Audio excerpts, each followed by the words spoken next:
In 1985, my daughter Melissa married the boy she'd loved since high school, and 3 days later she vanished. No note, no call. Just gone with her new husband and that bright yellow thunderbird they'd driven off in ribbons still tied to the antenna. For years, I pictured them somewhere far away, starting fresh. Maybe they just needed space from all the pressure, I'd tell myself. But deep down, I knew. And 12 years later, on a hot morning in June, I got a phone call that brought it all roaring back. Before we start, tap subscribe to help uncover the stories they tried to bury and make sure no name stays forgotten. My name is Linda Carroll. I've lived in Homestead, Florida all my life. Worked at the same insurance agency for over 20 years.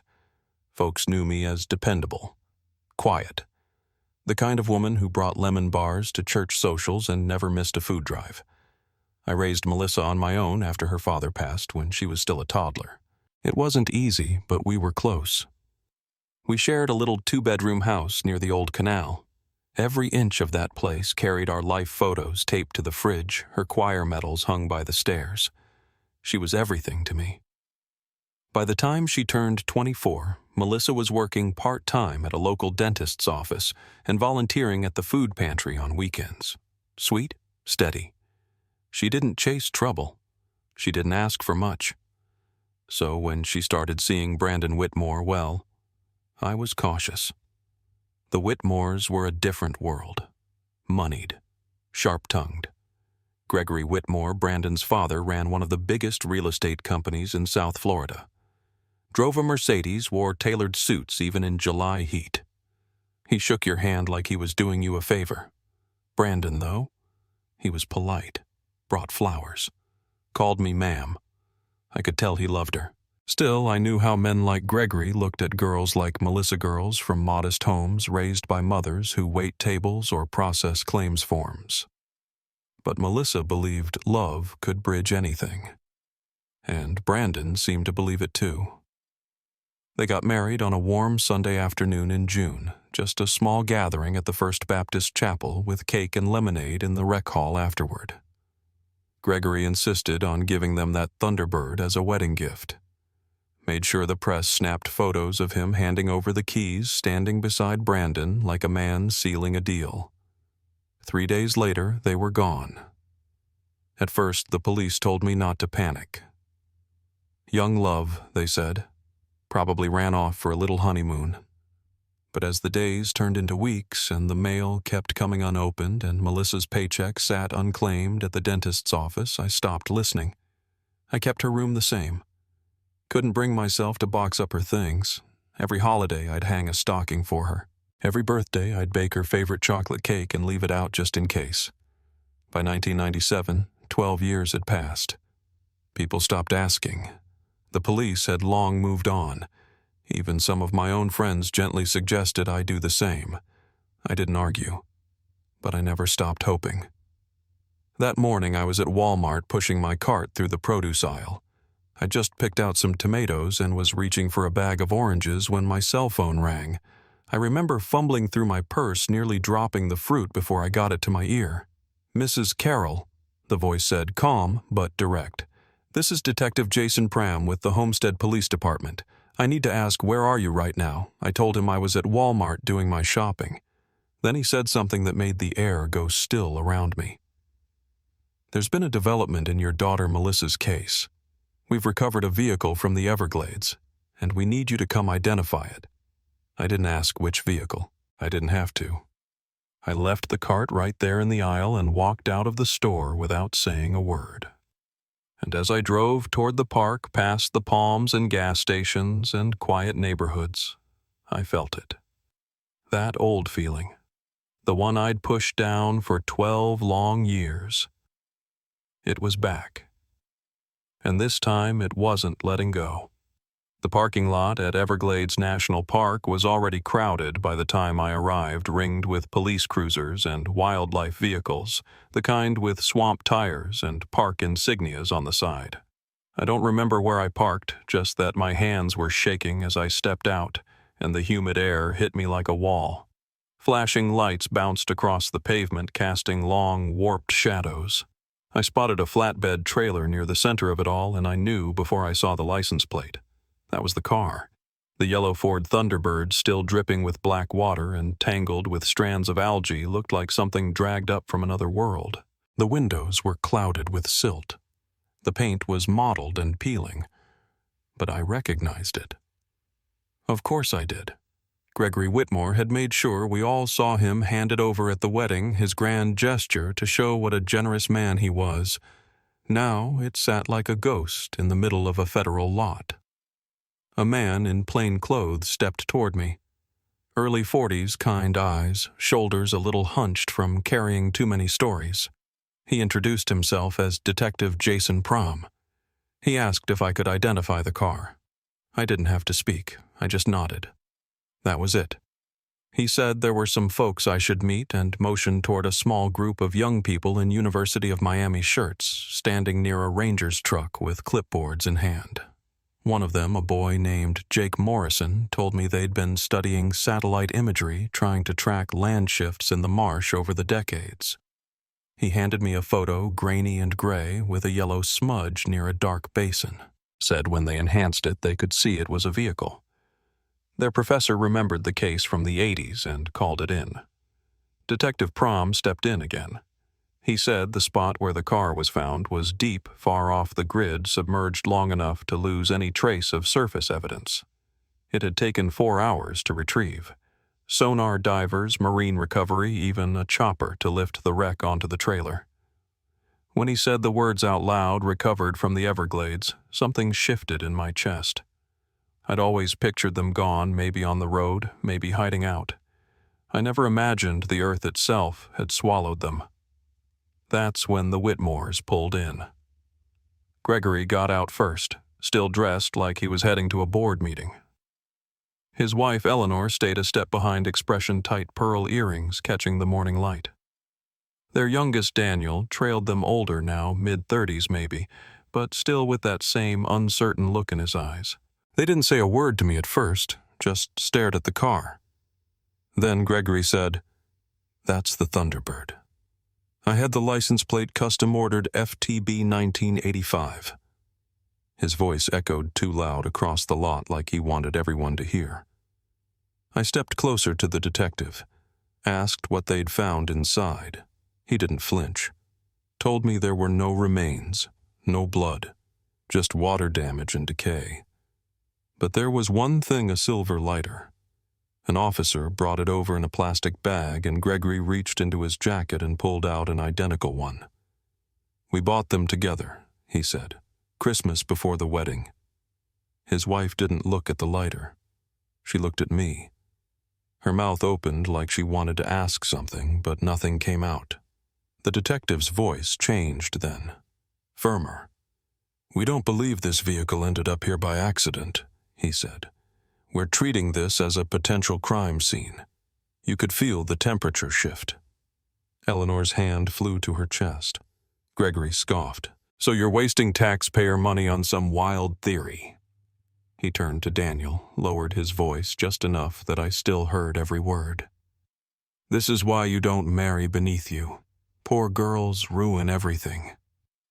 Daniel didn't answer, just stared at the car. I'd stayed quiet up until that point. But when Gregory blamed Melissa again like she was some con artist who seduced his son for money she never even touched, I couldn't hold it.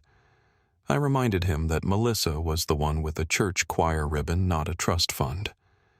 That she volunteered on Saturdays and wanted to wait until marriage, but Brandon convinced her otherwise. That they married young because they were in love, not because she was chasing status. He lost it then. Came at me with accusations, said Melissa had old boyfriends from the neighborhood, gang ties, jealous men who might have gone after Brandon out of spite. I told him if Melissa wanted his money, she would have stayed.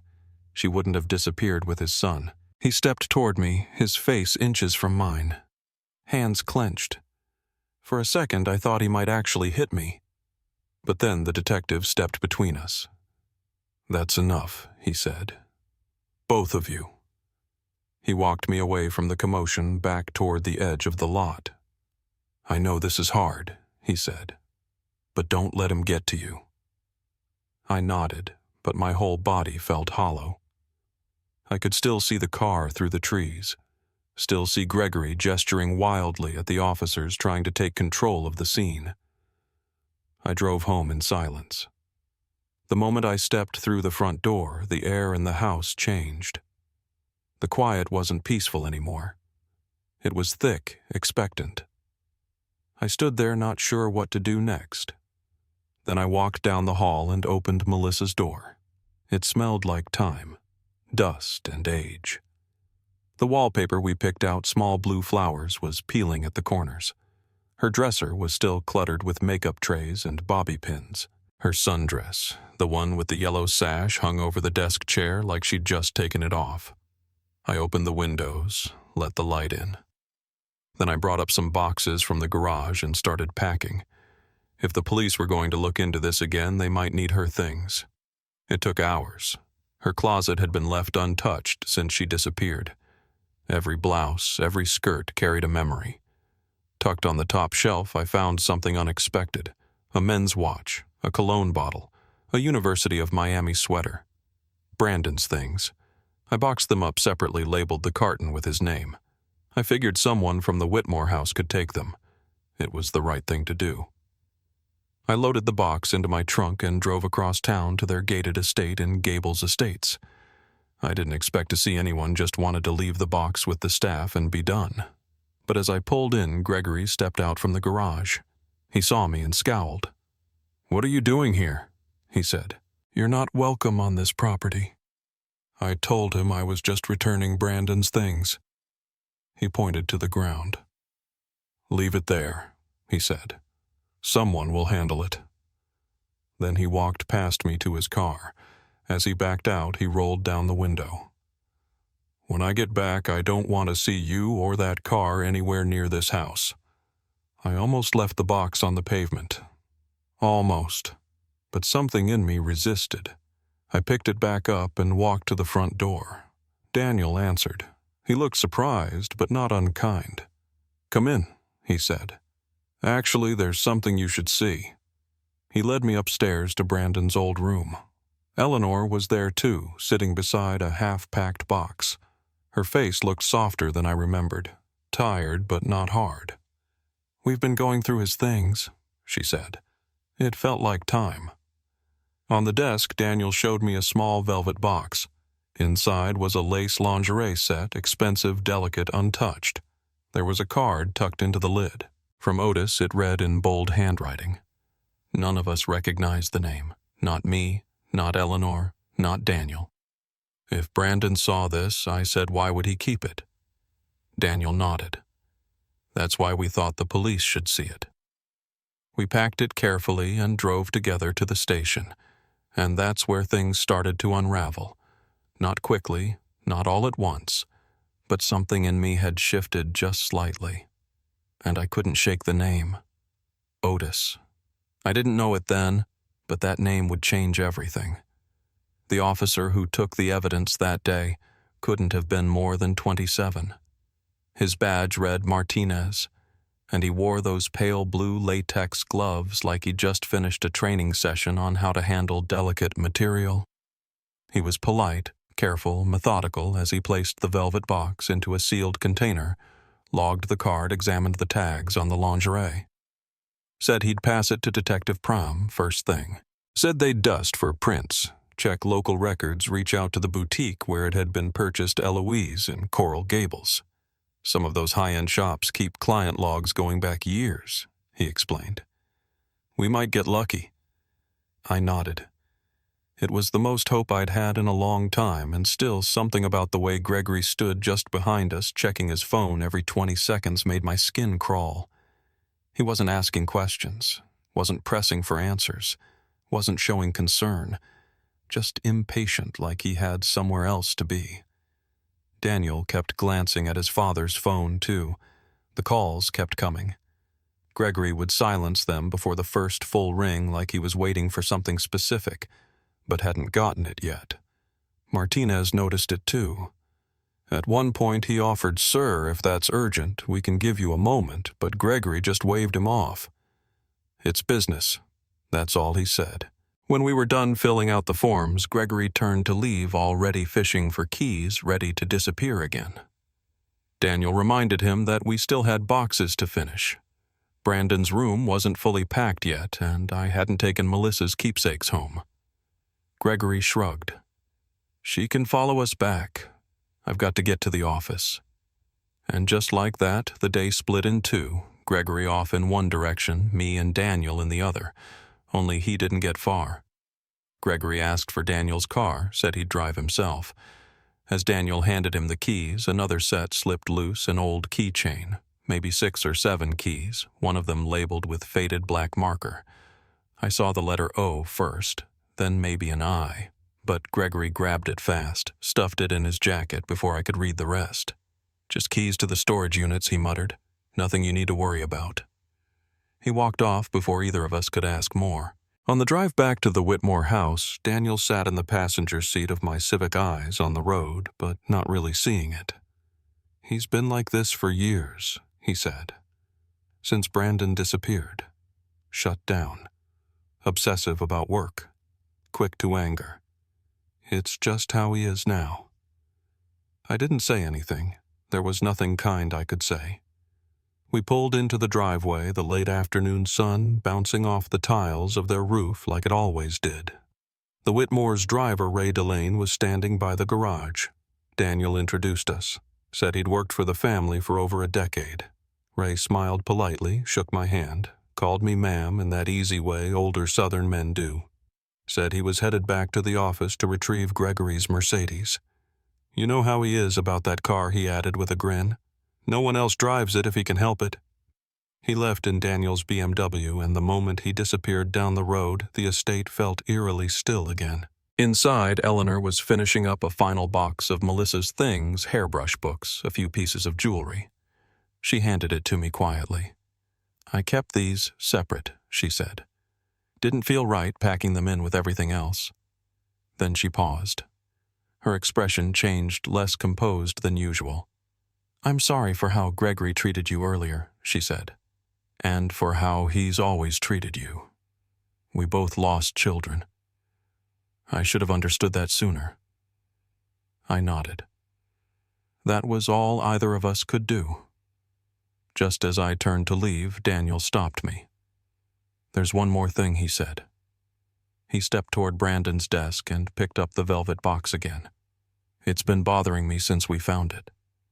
He handed it back to me like it was heavier now. "We think it's worth showing to the police. If Otis, whoever he is, meant this for Melissa, then Brandon might have seen it, might have reacted. We don't know what that reaction was." I took the box, thanked them both, and walked back out to my car. But I wasn't ready to leave. At the front gate, I spotted Ray again, only now he wasn't alone. A younger man had approached him, stocky build, early 30s, maybe wearing dark jeans and a white t-shirt, looking like he didn't want to be seen. I stayed in my car and watched. Ray reached out toward the man's chest, tugged at something around his neck. It was a gold chain, thick with pendant letters hanging from it. The O was visible. Then an S. Ray whispered something, his tone sharp but low. The younger man looked around, shifting his weight, nervous. Ray pulled the chain off him and grabbed his arm, steering him quickly toward the garage where Gregory's Mercedes was still parked. They got in, Ray behind the wheel, the younger man in the passenger seat. They didn't look back. I don't know what pushed me exactly. Maybe it was instinct or maybe just exhaustion, but instead of driving home, I turned out behind them, staying 3 cars back. No lights, no sudden movements. Just a quiet pursuit. They headed east, then into the downtown business district, and pulled into the parking lot of Whitmore Industries. Gregory was already there, waiting near the door in his usual slacks and buttoned down, his expression tight. Ray stepped out and handed him the Mercedes keys. Gregory passed over Daniel's in return. The exchange was fast, like something practiced. And then they drove off again. Gregory with the younger man still in tow. I followed. They drove south this time, out past the edge of Homestead toward the marshes and fields. By the time they turned into Everglades National Park, something inside me dropped. I remembered the road from earlier that morning, the ranger booths, the signs for airboat tours and hiking trails. But this time the air felt different, thicker, still. They parked near the visitor center. I waited until they were several paces ahead, then followed on foot. Just another woman out for a late-day walk in the park, camera around her neck, map in hand. We stayed on the trail for a while, enough that I began to wonder if I'd misunderstood. But then, as the land shifted from sawgrass to rocky pines, I saw them take a turn. Off-trail, unmarked, no signage, just a narrow path worn through limestone and scrub. I hesitated. Then I followed. It was rough-going roots, underfoot brush thick across the knees. I kept my distance, used every bit of cover I could find. After about 20 minutes, their voices started to carry. "Show me exactly where Gregory said. I need to know the spot in case they start sniffing around." The younger man hesitated, then stepped forward. "Right here," he said. "Under that brush line, 6 feet down." Gregory didn't ask twice, just stood there surveying the ground like a man appraising land for a project. "And what about me?" the man asked. "You shouldn't have used your real name on that card," Gregory said. "That was reckless." "I was doing what you told me to do," the man said. "Make Brandon jealous. Make it look real." "You've got 2 choices," Gregory interrupted. "You disappear or you confess. Say it was you. Say you killed them both out of jealousy. I'll give you $300,000 offshore. Your family can access it while you're inside. But you take the fall and you never say my name." The man went quiet for a long beat. Then, "Okay. I'll do it." "Good," Gregory said. "Now let's go." I stayed crouched in the brush, my knees aching from the position my hands clenched so tightly the skin had gone white. I waited until I couldn't hear their footsteps anymore. Then I reached into my pocket and pulled out my phone. 2 bars. Maybe 3. I hit call anyway. Detective Prom answered after 1 ring. What I told him made the line go silent. Then he said, "Stay put. Don't move. We're on our way." I ended the call and stared down at the place they'd pointed to. Dry ridge, low brush, nothing to mark it. But I knew. Melissa had never left me. She'd been here all along, hidden, silenced, buried. And now finally, I had someone who would listen. I stayed crouched there for a long time after the call ended, tucked between scrub pine and limestone, trying not to move, trying not to breathe too loud. I kept watching the ridge, afraid they'd double back. My knees ached, and my hands were cramping from gripping the phone too tight. I didn't know how long the police would take or if my signal would drop again, but I knew one thing for certain: if I left that spot before they arrived, it might vanish back into the silence it had come from. I don't know how many times I scanned the horizon or wiped the sweat from my neck with the back of my sleeve, but eventually I heard them coming first. The distant murmur of boots in the brush, then radios crackling softly over the rustle of pine needles. One officer called my name, calm but deliberate. I stood slowly and waved until he spotted me, then pointed to the clearing. "That's where they said she's buried," I said. "Right there." They didn't ask many questions, not yet. They fanned out, began photographing the area, placing markers near the brush line. Someone radioed for equipment. A ranger flagged off the trail entrance with tape while another started coordinating with backup units near the visitor center. I stood off to the side with a young deputy who kept his voice low and his hands folded in front of him, like he wasn't sure whether to offer comfort or just give me space. We waited. No one rushed. Everything moved with a kind of quiet precision, careful, deliberate, heavy.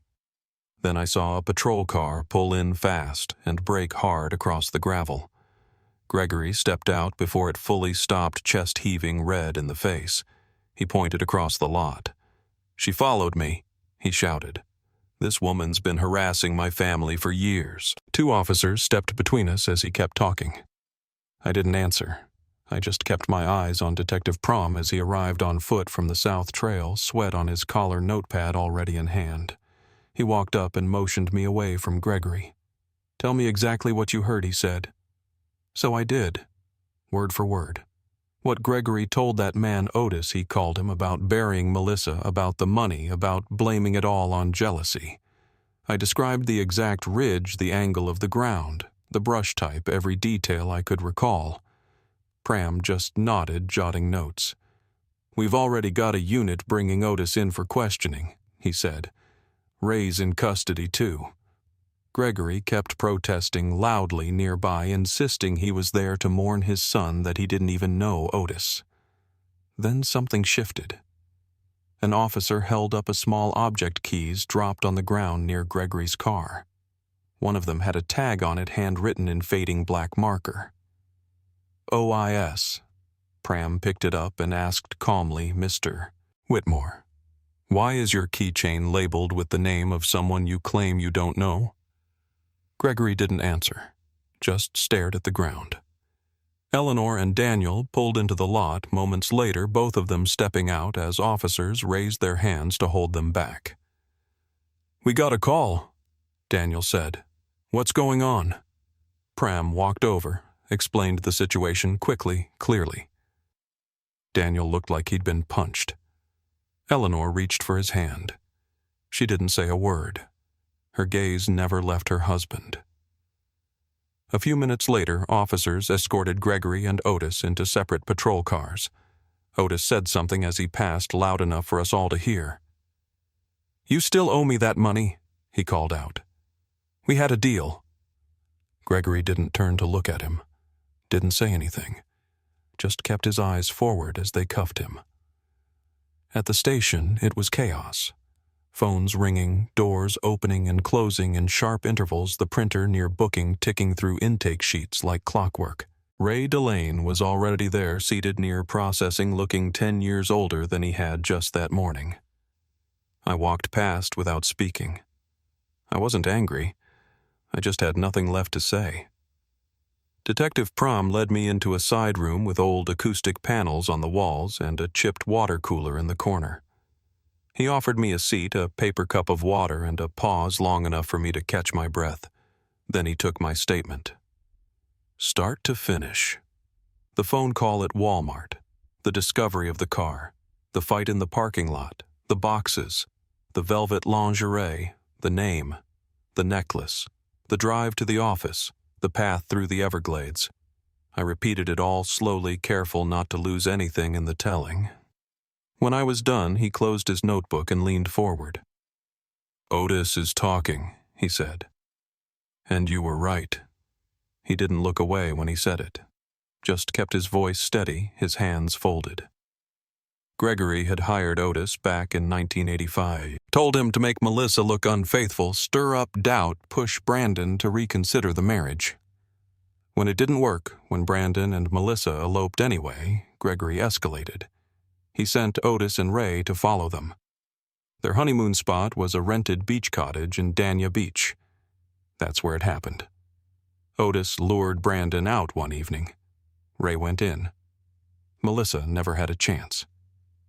When Brandon came back early and saw what had been done, he fought, tried to call for help. But Gregory's instructions had been clear. No loose ends. They killed him too. Cleaned the place up with professional crews, transported the bodies, sank the car, registered Brandon's remains under a fake name in a private family columbarium. That's why he had that keychain, Pram said. OIS Otis Dunhall, the fake name used to tag the urn. They found it exactly where Eleanor remembered, far back, tucked behind a wall of stone plaques away from the main family line. I didn't cry right away. That came later. What I felt in that moment was something closer to stillness, like all the noise had finally stopped. Melissa hadn't left. She hadn't run away or chosen Brandon's life over mine. She hadn't been ashamed. She'd been silenced. stolen. But she had fought just like Brandon had, and now finally someone had listened. I sat in that station for over an hour while they processed everything. I gave them permission to search Melissa's old belongings again. I signed paperwork I couldn't focus on. I answered the same questions more than once. But I stayed. I didn't leave until I was sure she wouldn't be buried in silence again. Outside, the sun had slipped low behind the palms, casting long shadows over the back lot. I waited near the edge of the building, away from the crowd, until I saw Daniel come out with Eleanor. He spotted me and walked over. "They found Brandon," he said quietly. "In the memorial house. Mom was right about the key." I nodded. He looked older now somehow, straighter in the shoulders, quieter in the face. "Thank you," he said, "for not giving up." I didn't answer him, just placed my hand on his and gave it a small squeeze. That night I drove home with the windows down, the wind loud enough to keep me from thinking too hard. I didn't turn on the radio, didn't check my phone. I just let the road carry me forward back toward the house where her books still sat on the shelf and the wallpaper still peeled at the edges. I unlocked the door, stepped inside, and stood there in the quiet for a long time. Nothing had changed. And everything had. Upstairs, in the corner of Melissa's closet, there was a shoebox she kept tucked under some sweaters. Inside it were birthday cards, notes from childhood friends, little scraps of her handwriting. I took it down and set it on the bed. I didn't open it. Not yet. I just sat there beside it until the light faded. Tomorrow would bring more officers, more questions, maybe even cameras.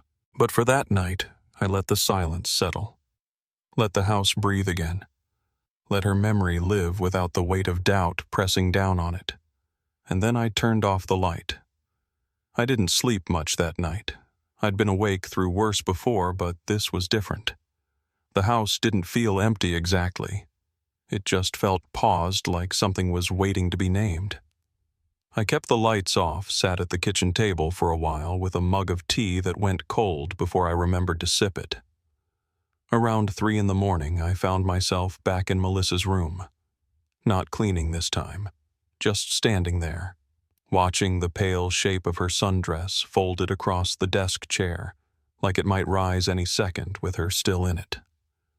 A part of me still hoped I'd missed something, one more page, one more clue. The velvet box from Otis sat on my lap unopened. I'd already turned it over to the police, but they'd made a copy of the card, took photographs of the contents, and let me hold on to it a little longer. I didn't need the lingerie to remind me. I needed the name. Later that morning, Detective Prom called. He said the boutique Eloise had been cooperative. They still had paper ledgers from 1985. The item was sold in late May that year, just weeks before the wedding. Paid in cash.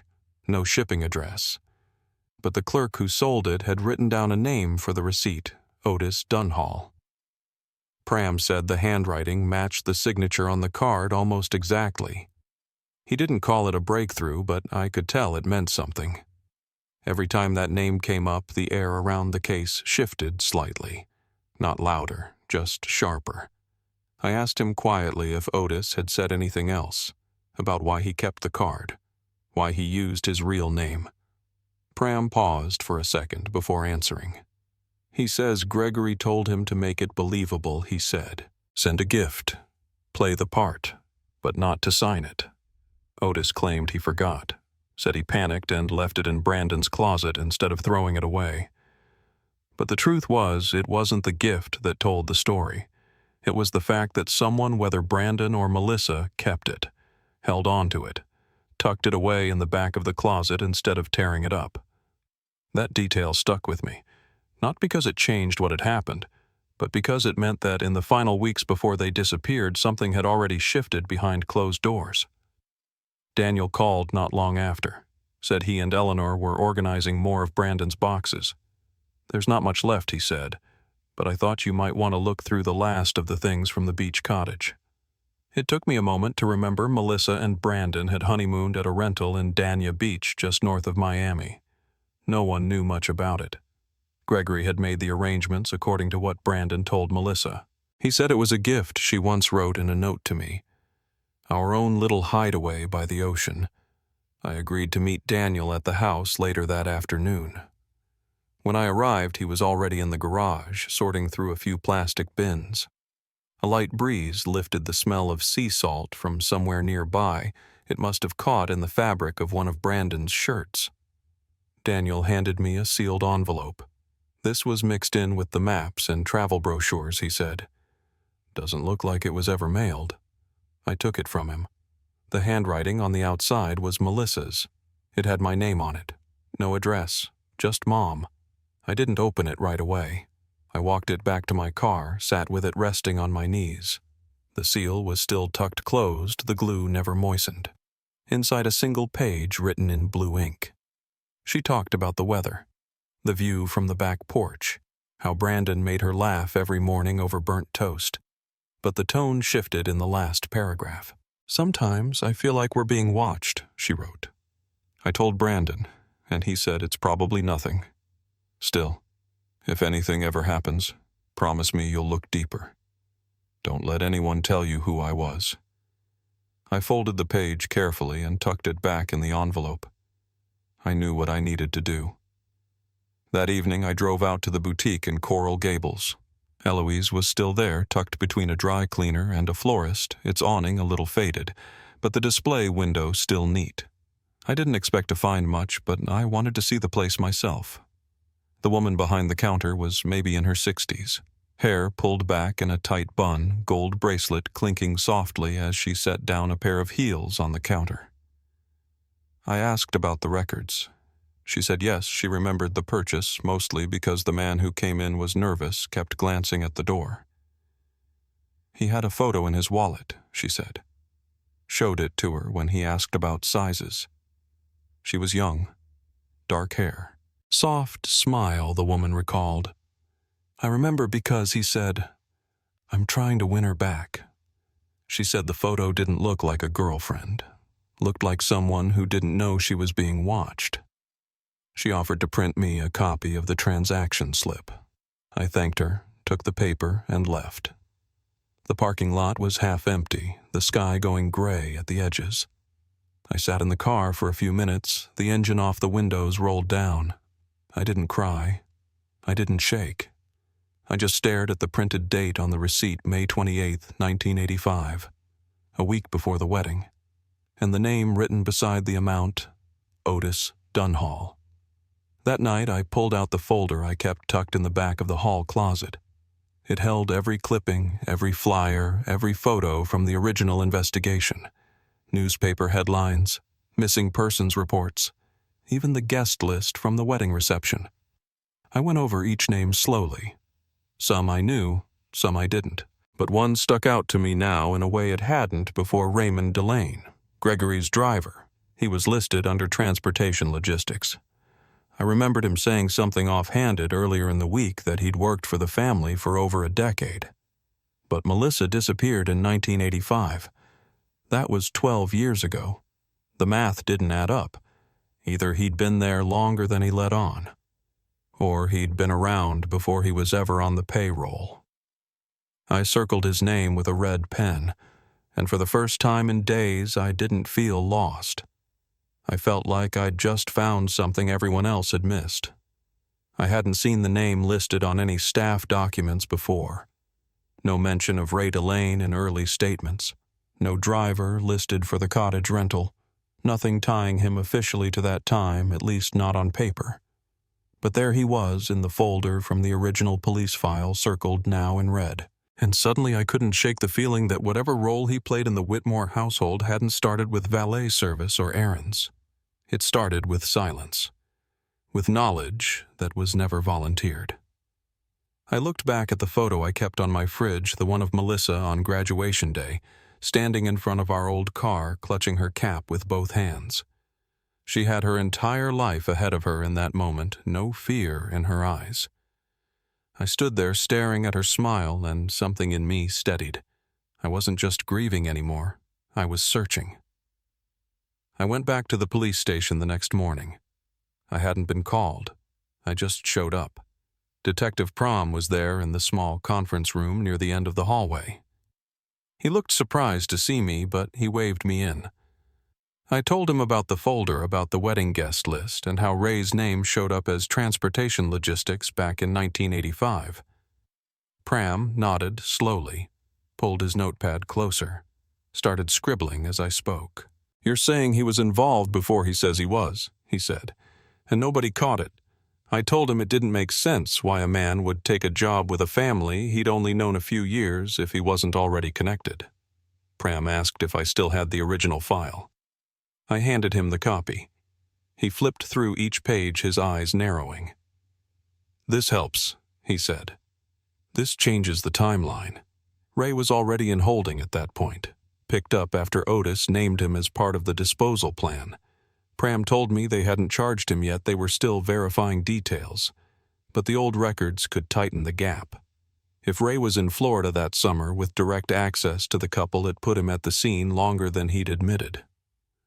"We'll pull his employment records," Pram said, "and see what he forgot to mention." I left the station around noon and drove the long way home down through the older part of town where the canals curve behind strip malls and the roads go soft at the shoulders. The air smelled like lawn fertilizer and warm pavement. I passed a familiar corner store one Melissa used to ride her bike to when she was in middle school. I nearly pulled in, but instead I kept going, not sure what I was looking for, until I realized I needed to see the place. The cottage in Dania Beach, the one Gregory had arranged, the one where it all ended. It took a few calls to track down the owner, an elderly woman who still managed the property herself. She told me the current tenants were traveling for the week, and after a little quiet hesitation, she agreed to let me come by. "I remember your daughter," she said over the phone. Sweet girl. Always smiled when she passed by the porch. She gave me the code to the gate and told me to lock up when I left. The drive there was just under an hour. I took US 1 most of the way, the same road Melissa and Brandon had probably taken back then before the developments came in and crowded the coast. The house sat back from the road, a pale yellow bungalow with cracked concrete steps and sea grape trees lining the yard. It didn't look like a place where something terrible had happened. It looked like vacation, like soft towels and open windows. But when I walked around the side and stood in the spot where the porch overlooked the narrow stretch of beach, something shifted in me. I imagined Melissa standing there. I tried to picture what she saw that night, what she felt, and I couldn't. There was nothing left to feel in the air, no trace, just the sound of the tide slow and even brushing up against the rocks. I walked through the inside slowly. The layout hadn't changed: 2 bedrooms, small galley kitchen, a low ceiling with fans that clattered a little when they spun. The bathroom had one of those mirrored medicine cabinets with a dent in the side, and the floor tiles were the same green and white checkerboard I remembered from a photo in the police file. I stood there in the middle of the living room for a long time, staring at nothing in particular. That's when I noticed it. On the inside of the bedroom door, barely visible unless you were standing just right, there were 3 small scratches in the wood near the lock.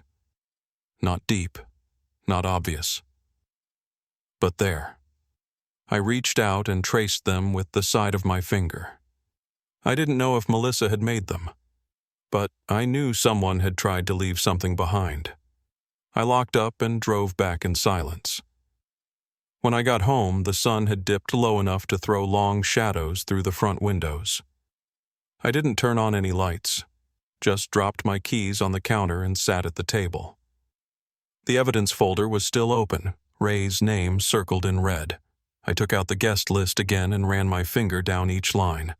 There was something missing, something that hadn't landed yet. I turned back to the envelope Melissa had addressed to me, the one she'd written at the cottage but never mailed. The last few words sat underlined in my mind. "Promise me you'll look deeper."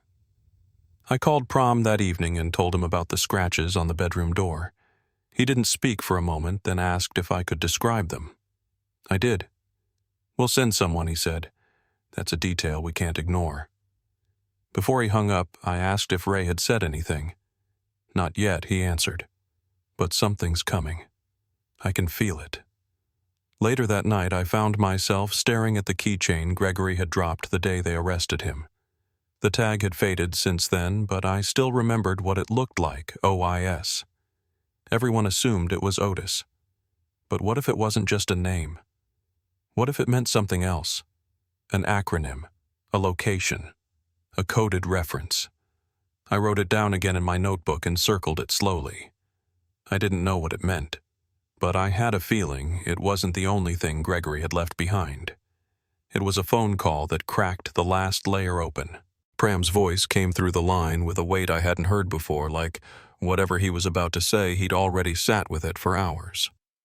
We pulled Ray's phone records, he told me. There's a number that comes up again and again going back years. No name attached, but we tracked the cell tower hits. It's rural, northern Florida, place called Okeechobee. I wrote it down slowly, the letters unfamiliar and sharp. Then he said the part that made the air leave the room. That tag you mentioned, OIS. There's a now-defunct trucking company out of Okeechobee Industrial Services. Shut down in '94, but they still own property out there. A maintenance lot. Nobody's touched it in decades. He paused. We're going out there tomorrow. Thought you might want to come. I didn't answer right away. I just nodded into the phone like he could see me the edge of the table pressing against my palm. The next morning, I met them just past dawn. 2 unmarked vehicles, 1 county cruiser and a forensics van waiting in a dirt lot that smelled faintly of diesel and wet pine needles. The property was surrounded by a chain-link fence, half collapsed in places, the gate rusted open like it hadn't been locked in years. A crooked wooden sign still hung at the entrance, just the faint letters OIS visible beneath chipped paint. We stepped inside. The ground crunched underfoot. There were a few outbuildings, metal sheds with sagging doors, a cinder-block structure with broken windows, and further back a long rectangular warehouse with a rusted loading bay.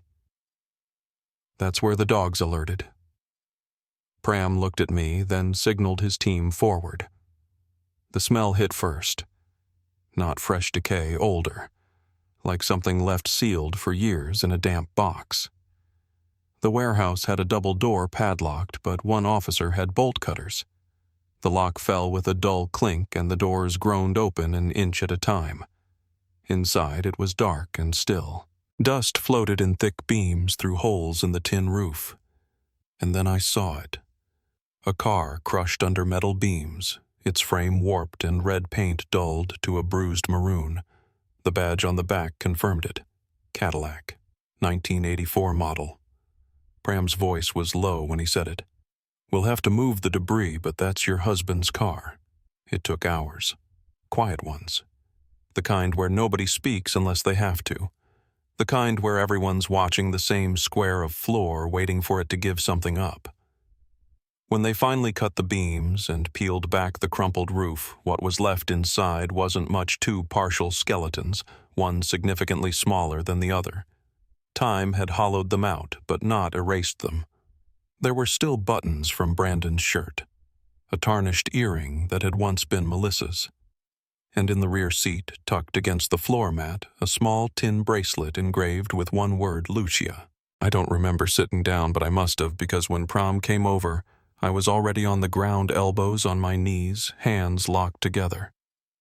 We'll send everything to the lab, he said. Dental records. DNA. But I don't think there's any question.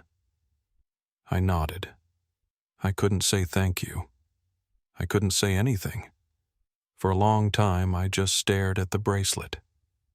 She had been in that car. My granddaughter.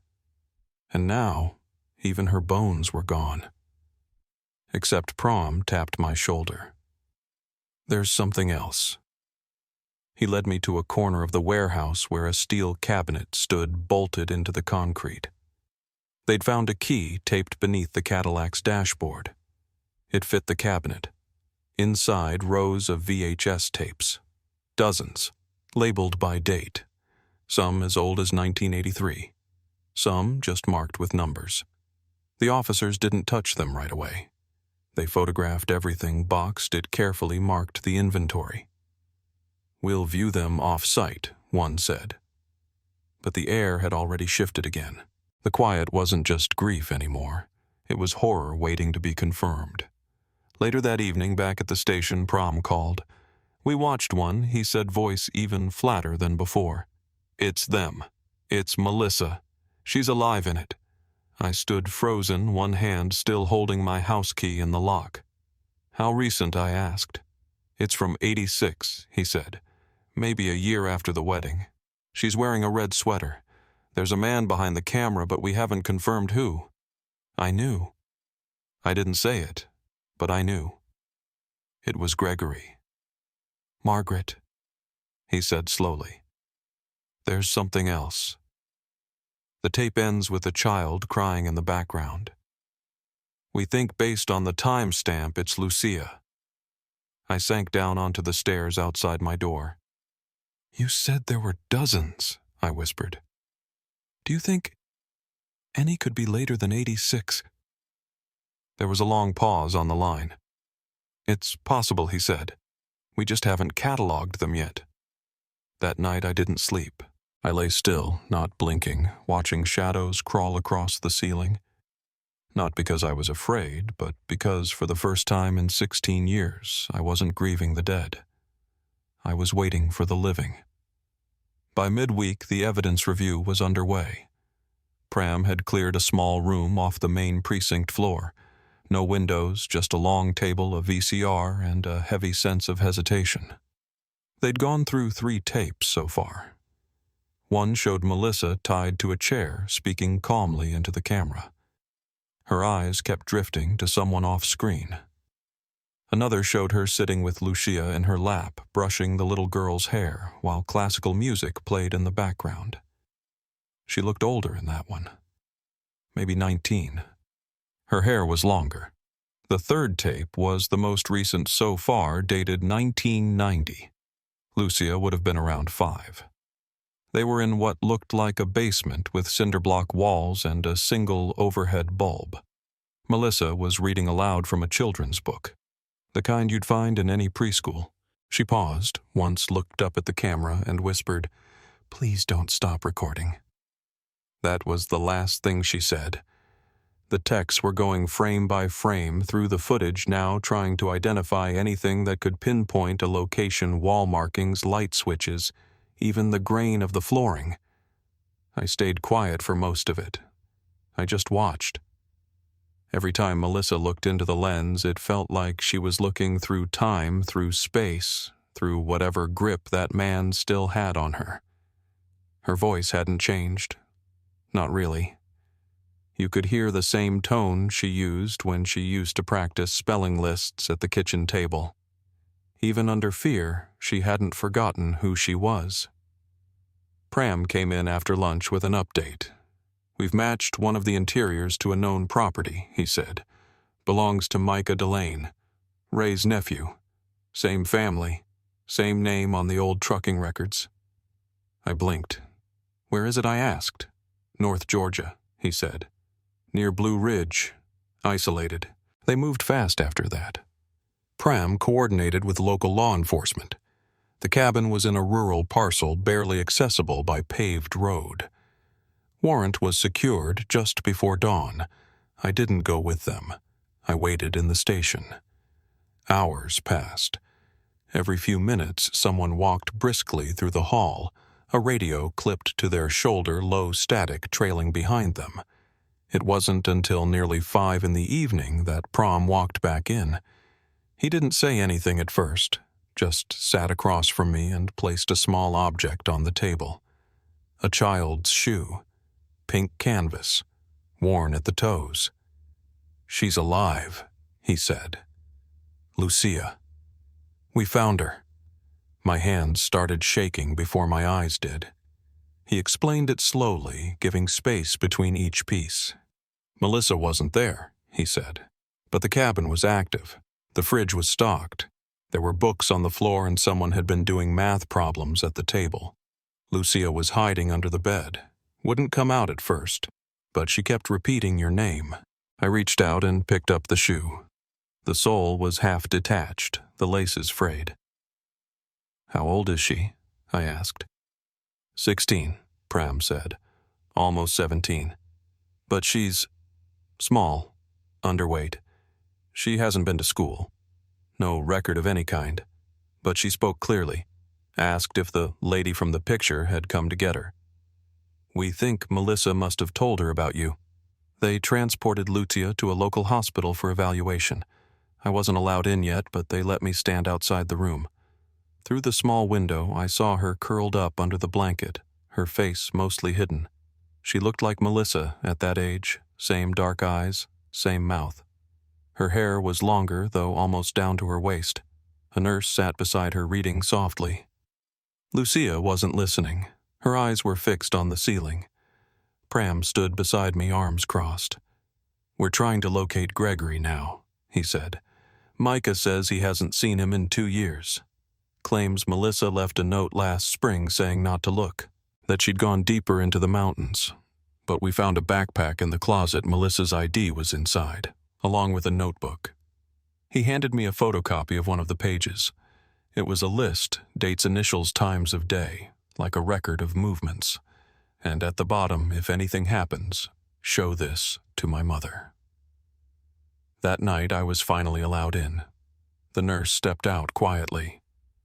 I sat at the edge of the bed, not sure if I should say her name. Lucia turned before I could. You're her, she said softly. The one with the hummingbird ring. I hadn't worn that ring in years. Melissa used to play with it while we waited for the bus. I am, I said. I'm your grandmother. She nodded once and then started to cry. Not loud. Just tears that kept coming like a faucet had been running behind her eyes for years, and someone had finally turned the handle. I held her hand. Her fingers were bony cool. She didn't let go. In the hallway, Pram told me Micah was being held. They didn't believe he'd been fully honest. He had a bunker-style room built under the cabin, reinforced, soundproof. Lucia said she wasn't allowed to go inside, but she remembered hearing music through the floorboards, classical, sometimes jazz. That's where we think Melissa is, or was, Pram said. We're bringing in ground-penetrating radar. There's more under that house. We just haven't found it yet.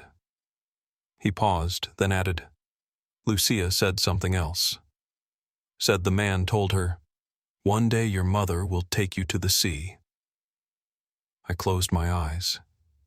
That was Melissa's dream, to drive the coast with her daughter. I'd forgotten she ever said that out loud, but she must have held on to it, must have passed it on like a promise she still believed in even in that place. We didn't have the full truth yet, but we had a heartbeat. And after all this time, it was enough to keep going. For weeks after they found the bunker, I kept hearing things that didn't seem real until I said them out loud. Melissa's voice had been recorded hundreds of times, fragments of lullabies, lesson plans, even messages to herself. But there was no final video. No goodbye. Just an empty cot, a trail of hair in the drain, and a blood smear on the metal doorway that never got explained. The coroner ruled the bones they found behind the wall as inconclusive, too damaged, too partial. But I didn't need a lab to tell me. I already knew she wasn't coming home. Lucia spent her first real birthday outside that place at our kitchen table. She didn't want a party, just corn muffins and eggs the way Melissa used to make them. She still slept with the lights on. She still flinched when the doorbell rang. But slowly she started putting things in drawers, clothes, pictures, the drawings she brought back from the hospital. Like she was letting the idea of staying take hold. Sometimes I'd find her sitting in the hallway just listening to music, staring at nothing. Not lost exactly, just somewhere else for a while. And I'd sit with her quiet until she came back. The investigation stretched out for over a year. Micah was charged with multiple counts of accessory and unlawful imprisonment. Said he didn't know the extent of it. Said he thought Melissa was unstable but never guessed the child was real. The courts didn't buy it. He's still behind bars. Gregory Ray was never found. No confirmed sightings, no death certificate, no body. Pram thinks he had an exit plan. Backup ID cache, maybe another hideout. A man like that doesn't survive that long by chance. He plans. And when things get too close, he disappears. There were days I wanted justice louder than anything. I wanted a courtroom and a sentence and headlines with his name nailed to the truth. But what I got instead was a teenager who calls me grandma. A girl who still asks questions in the dark and calls me into her room just to know I'm still there. What I got was Melissa's eyes looking back at me across the breakfast table. That has to be enough. Lucia's in therapy now. She goes 3 times a week and draws the rest of the time. Her caseworker says she's a survivor. I think she's more than that. She's a bridge between what was taken and what's still possible. Every time she adds something new to her wall photos, postcards, notes, I see her rebuilding something brick by brick. I don't ask what she remembers unless she wants to talk. Some memories should come in their own time. People sometimes ask what it felt like not knowing, living for so long with that weight. I tell them it's like walking through fog with a stone in your chest. You learn how to breathe around it. You learn how to laugh without letting it move. And when the truth comes, when it finally cuts through, you don't fall apart. You just stand there and let it settle. Because the only thing heavier than not knowing is finally knowing. Melissa was taken from me twice. Once by force, once by silence. But what she gave me in return, what she held on to for 16 years, was her daughter's name, her daughter's face, her daughter's future. She kept her alive with stories, with promises, with hope. That kind of love doesn't vanish. It echoes. If this story stayed with you, consider sharing it. So Melissa's name doesn't fade, and so others like her aren't left behind.